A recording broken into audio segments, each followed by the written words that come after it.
The invisible girl, the elevator doors slid open with their familiar chime. And Nora Chen stepped into the marble-floored lobby of Meridian Tower, her worn canvas bag clutched tightly against her side.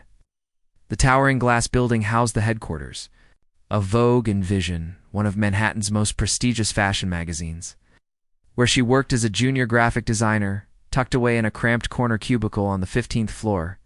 As she walked toward the elevator bank, Nora caught her reflection.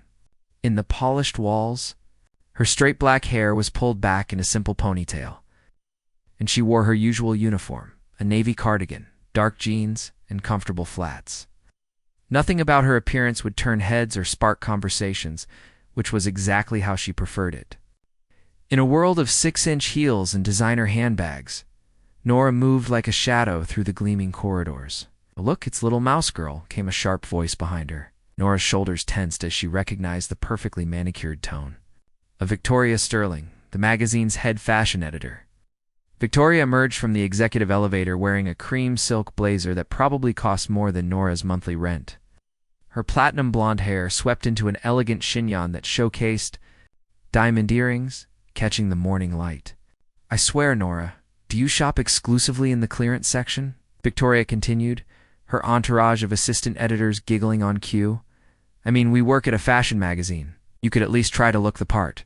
Nora pressed the elevator button and stared straight ahead, her cheeks burning with familiar humiliation. This wasn't new. Victoria had made targeting her a daily ritual, always with an audience to witness the verbal assault. The other designers and editors either joined in with nervous laughter or looked away uncomfortably, none willing to defend. The quiet girl who kept to herself. "Well, maybe we should start a charity fund," suggested Bethany Walsh, Victoria's right-hand assistant, her voice dripping with false sympathy. "Poor thing probably can't afford anything decent on her salary." The elevator finally arrived, and Nora stepped inside, grateful for the momentary escape. But Victoria wasn't finished. She followed Nora into the elevator, along with her small crowd of followers, effectively cornering her target. "You know what's really pathetic?" Victoria continued, examining her reflection in the elevator's mirrored walls. "My grandmother had more style when she was 90 than you do at 25. It's honestly embarrassing for the magazine's image to have you representing us at company events." Nora's hands clenched involuntarily at the mention of grandmothers. If only Victoria knew the truth about her own grandmother, Luna Chen, who had been one of the most innovative designers of her generation before her work was stolen and her legacy erased. But that was a secret Nora had never shared with anyone. A painful family history she carried alone. The elevator reached the 15th floor, and Nora quickly escaped to her desk, Victoria's laughter echoing down the hallway. She settled into her small workspace, surrounded by towers of layout mock-ups and color samples, and tried to lose herself in her work. Around her, conversations buzzed about the upcoming annual Fashion Week Charity Gala, the magazine's most important social event of the year. "I already have my dress picked out," she heard Bethany saying to another colleague. "It's a custom Marchesa piece. Victoria says if you don't spend at least $5,000 on your gala outfit, you shouldn't even bother showing up." Nora touched the small silver locket around her neck, the only piece of jewelry she wore every day. Inside was a tiny photograph of her grandmother, Luna, taken in 1960 when she was designing gowns for society's elite before everything changed. As the office chatter continued around her, Nora made a silent decision that would change everything. This year, she would attend the gala not to prove anything to Victoria and her cruel friends, but to honor the memory of a woman whose brilliance had been forgotten by everyone except her granddaughter. That evening, Nora would begin a journey that would reveal not only her grandmother's hidden legacy, but also her own strength, transforming her from the invisible girl into someone impossible to ignore. Secrets in the Attic, the old Victorian house in Brooklyn, stood quietly against the evening sky, its weathered shingles and peeling paint telling stories of decades past.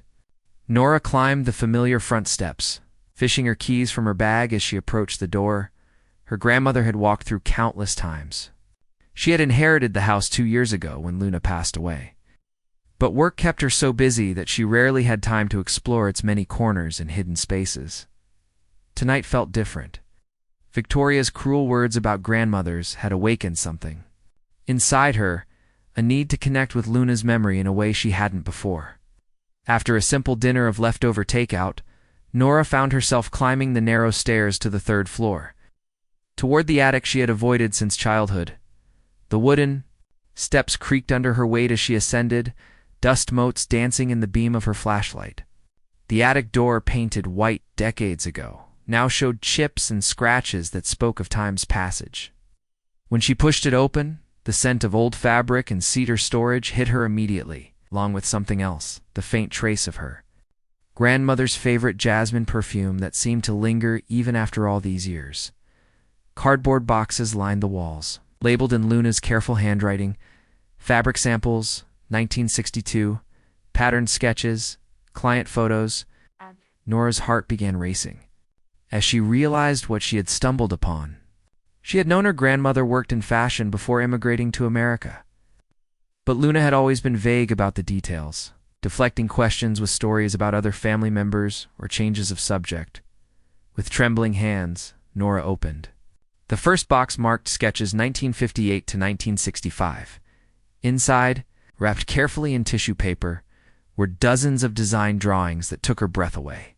These weren't simple dresses, they were works of art. Evening gowns with intricate beadwork that seemed to flow like water across the page. Cocktail dresses with architectural details that defied gravity, and wedding gowns so beautiful they belonged in museums. Each sketch was signed with an elegant LC. In the corner, and many included detailed notes about fabric choices, construction techniques, and client preferences. As Nora flipped through the pages, she began to notice names. That made her pulse quicken. These weren't just any clients, they were socialites, movie stars, and influential women whose names still appeared in history books. Mrs. Catherine Whitmore, anniversary gala gown, emerald silk with crystal cascade detail, read one note from 1963. Nora frowned, recognizing the surname. James Whitmore, the owner of Vogue and Vision, came from old New York money. Could this be his mother? She opened another box and gasped. Inside were actual fabric samples, still vibrant after all these years, along with photographs of finished gowns being worn by elegant women at glamorous events. Her grandmother hadn't just been a designer, she had been a sought-after couturier, whose work graced the most exclusive parties in New York City. But as Nora continued exploring, she found something that made her blood run cold.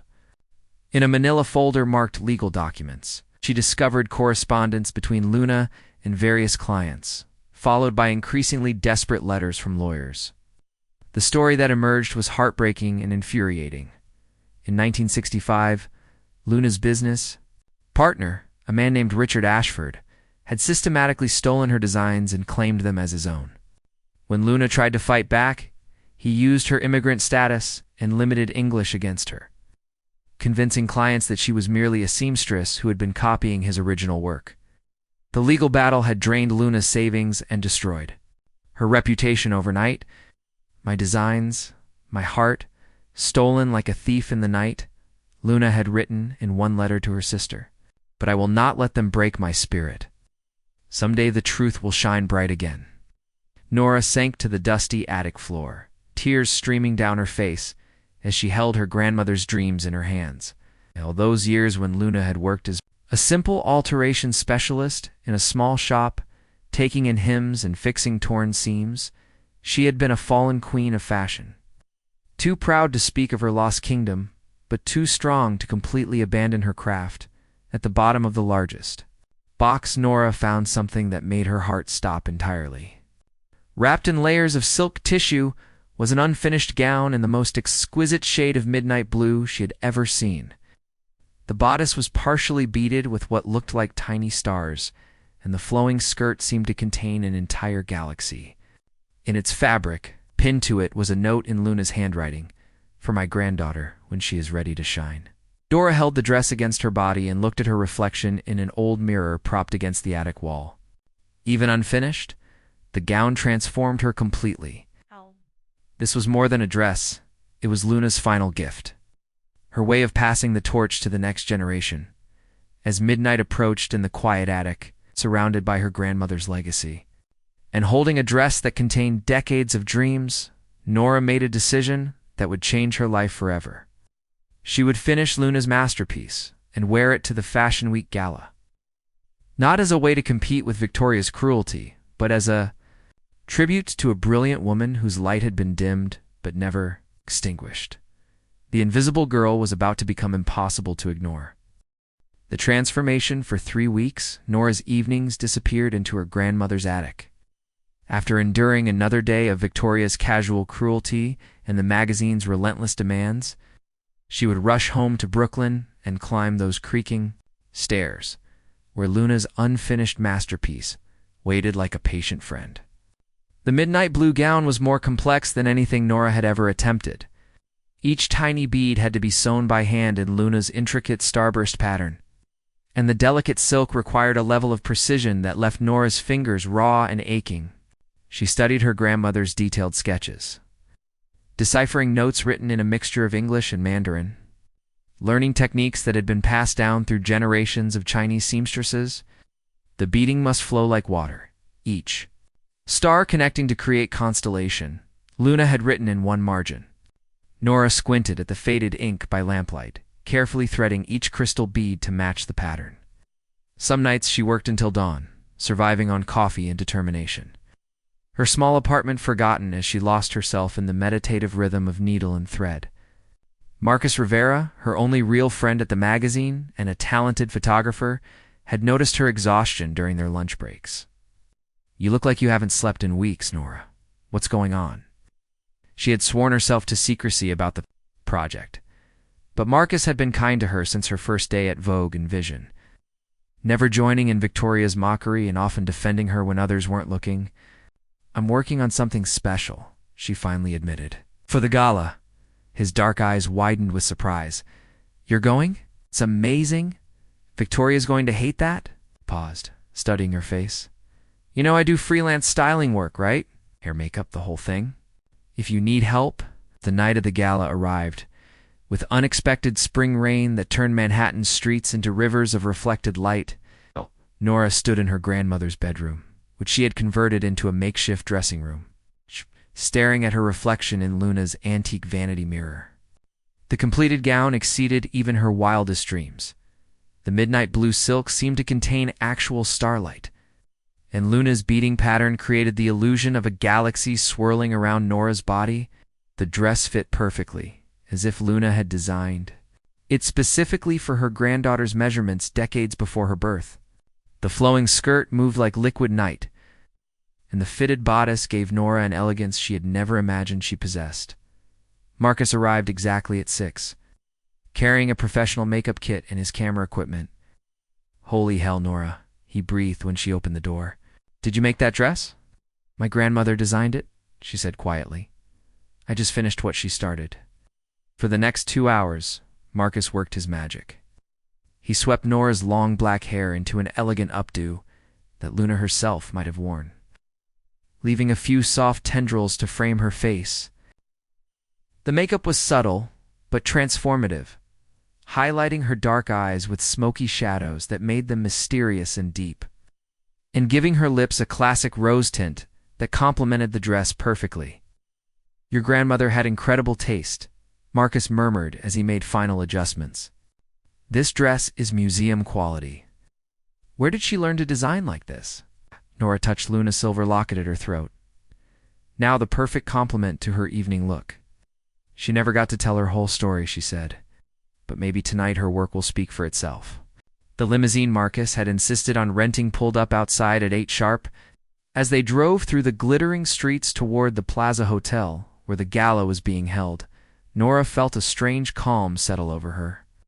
This wasn't about proving anything to Victoria or impressing anyone at the magazine. This was about honoring Luna's memory and letting her grandmother's artistry shine in the spotlight it had always deserved. "You ready for this?" Marcus asked as their car joined the line of vehicles dropping off elegantly dressed guests under the hotel's bright lights. Through the rain-streaked windows, Nora could see photographers with flashing cameras, reporters with microphones, and a red carpet lined with beautiful people in expensive gowns. For a moment, her old insecurities threatened to surface. was still the same quiet girl who worked in a corner cubicle, still the target of Victoria's daily mockery. But then she caught sight of her reflection in the window and saw something different. She saw Luna's strength in her posture, Luna's artistry draped around her body, and Luna's dreams finally given the chance to shine. The invisible girl was gone, replaced by someone who carried the legacy of a brilliant woman who had refused to be broken. "I'm ready," Nora said, her voice steady and sure, as their limousine pulled up to the red carpet entrance. She took a deep breath and prepared to step into the light. Wearing her grandmother's masterpiece and carrying her own quiet confidence like a crown, the fashion world was about to discover that sometimes the most beautiful transformations happen not in the spotlight, but in the shadows where love and patience create miracles that take decades to reveal themselves. The Plaza Hotel's golden doors opened before her, and Nora Chen stepped into her destiny. Recognition and revelation, the Plaza Hotel's grand ballroom had been transformed into a winter wonderland for the Fashion Week charity gala. With crystal chandeliers casting ethereal light across ice blue linens and towering arrangements of white orchids, New York's fashion elite mingled beneath the glittering ceiling, their designer gowns creating a kaleidoscope of luxury and ambition. Nora paused at the ballroom's entrance, Marcus beside her with his camera, discreetly ready. The moment she stepped into the light, conversations began to falter like dominoes falling in slow motion. Heads turned, whispers started, and gradually, an almost reverent silence spread across the room. "My God," someone whispered near the entrance. "Who is that?"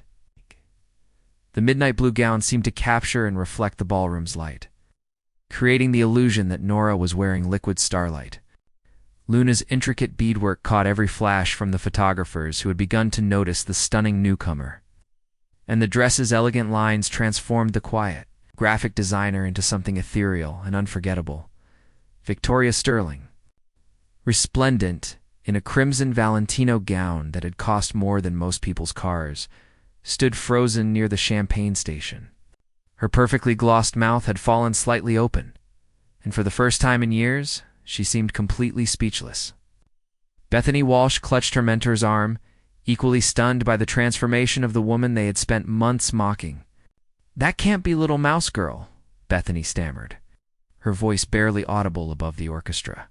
But it was James Whitmore, standing near the auction display with a group of potential donors who had the strongest reaction. The magazine's owner, usually composed and businesslike even at social events, found himself staring across the crowded room with an expression of pure amazement. At 42, James had seen every type of beauty the fashion world could offer. But there was something different about this woman. An authenticity that cut through the evening's carefully constructed glamour like a beam of genuine light. "Excuse me," he murmured to his companions. Moving through the crowd with single-minded purpose, Nora was accepting a glass of champagne from a passing waiter when she felt a presence beside her. She turned to find James Whitmore himself, his kind gray eyes studying her with unmistakable interest. "I don't believe we've been properly introduced," he said, extending his hand with old-fashioned courtesy. "James Whitmore, when you were absolutely radiant this evening." "Nora Chen," she replied, surprised by the steadiness of her own voice. "I work for your magazine, actually, graphic design department." His eyebrows rose in genuine surprise. "Really? I thought I knew all our staff members, but I certainly would have remembered meeting you."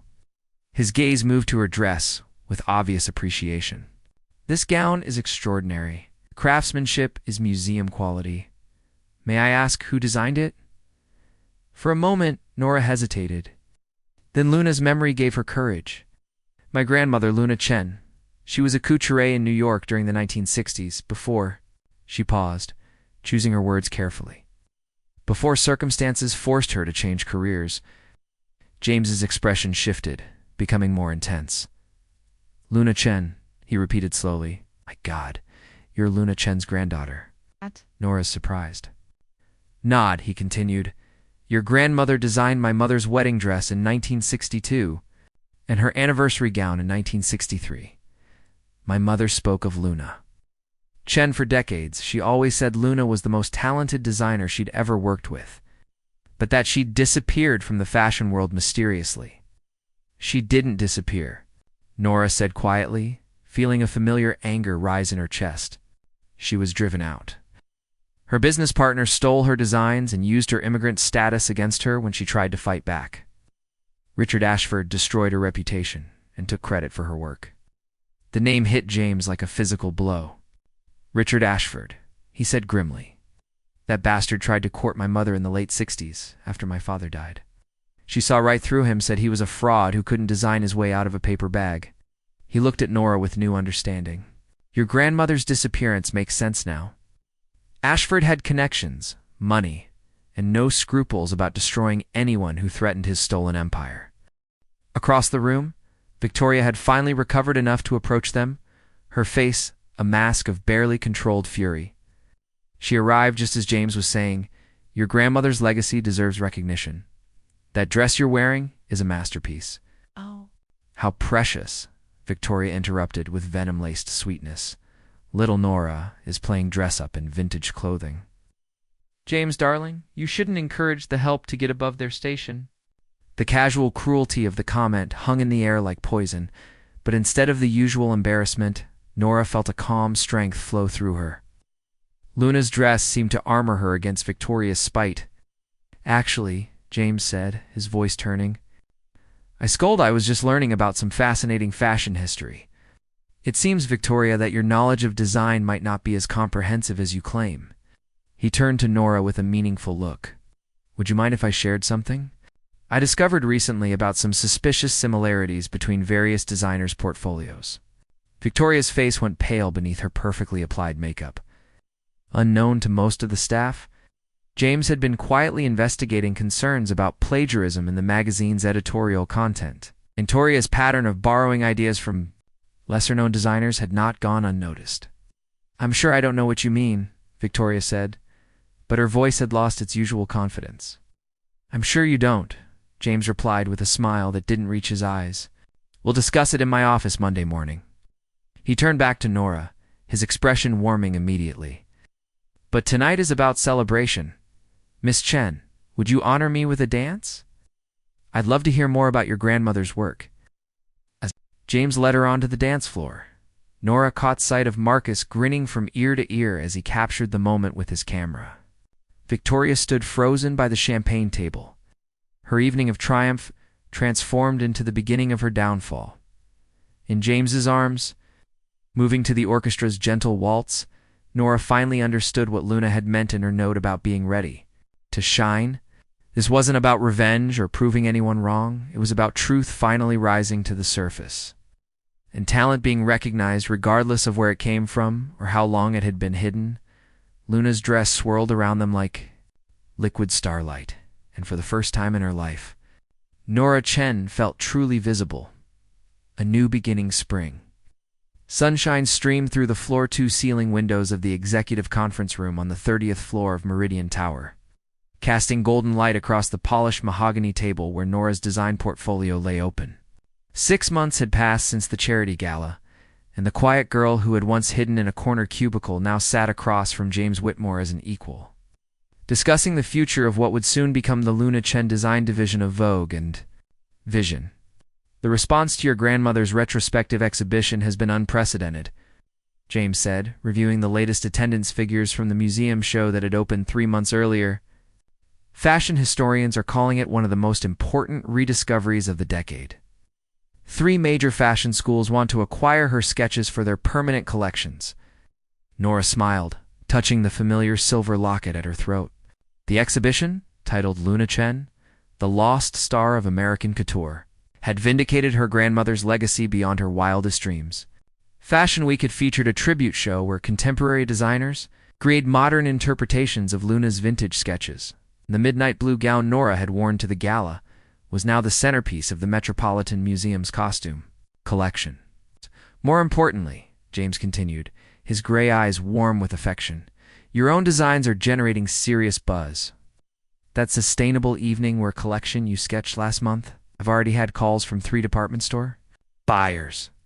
The transformation in Nora's professional life had been remarkable, but the changes in her personal world had been even more profound.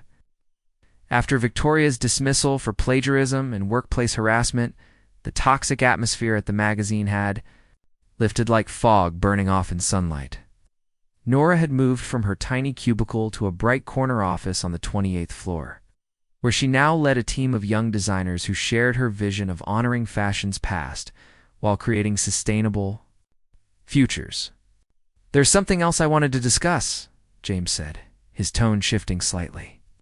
Over the past months, their professional relationship had deepened into something much more personal. Their shared love of fashion history, combined with James's genuine appreciation for Nora's authenticity in a world full of artifice, had blossomed into a romance built on mutual respect and understanding. The Milan Fashion Week invitation, Nora guessed, grinning. "I've never been to Europe." "That's exactly why you need to go," he said, reaching across the table to take her hand. "Luna Chen's granddaughter deserves to see where fashion dreams are born. Besides, I have some business there, and I was hoping you might join me." His smile turned slightly mischievous. "Purely professional, of course." "Of course," Nora agreed, laughing. Their relationship had developed slowly and naturally, built on late-night conversations about design philosophy and shared meals, where they discussed everything from sustainable textile innovations to their family's immigrant stories. Had never tried to change her or push her into the spotlight she didn't seek.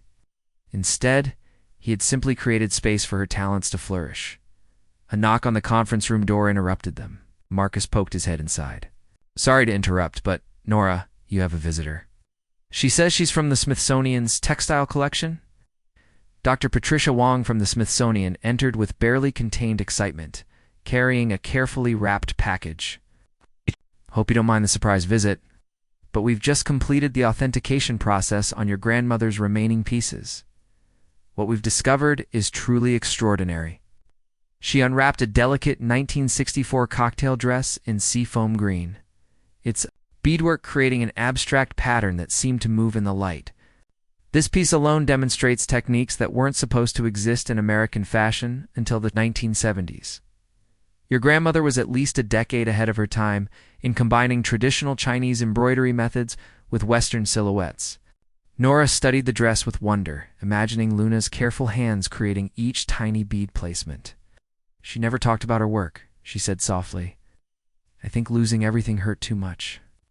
"Well, her silence is over now," Dr. Huang said.